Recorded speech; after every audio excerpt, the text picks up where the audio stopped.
Actually, when I was, I would say maybe 17 or 18 years old, I developed this interest in natural therapies. And nobody told me.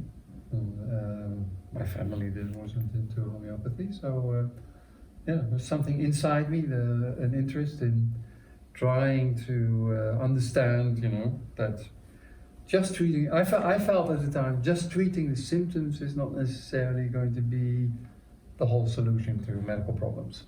And so then I realized, I started doing some yoga, and I realized, oh well, yeah, breathing is important, and taking care of your body is important, and then I kind of moved from there to sort of natural therapies, and from natural therapies I moved, yeah, ultimately homeopathy attracted my attention a lot because it's so sophisticated in terms of how it can be individualized, and yeah, that's sort of in a short, in short, what attracted me to homeopathy. Well, I studied something in the Netherlands called naturopathy. So that included several things. It included dietary medicine and different types of techniques.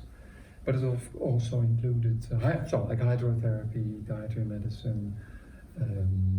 I did fasting and things like that. All those different types of disciplines. But ultimately, in my practice, I did mostly homeopathy.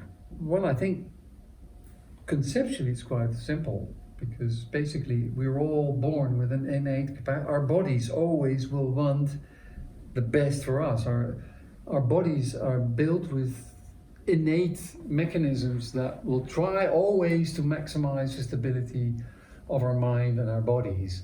And so these existing mechanisms, which have been shaped by evolutions over millions of years, we need to learn to tap into.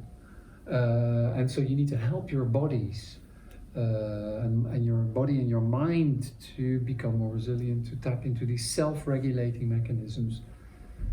And there's different ways of doing that. I mean, if you go fast, then your body will go into repair mode and recovery mode. So if you don't eat for 5 days, you only drink, then your body will go into recovery mode.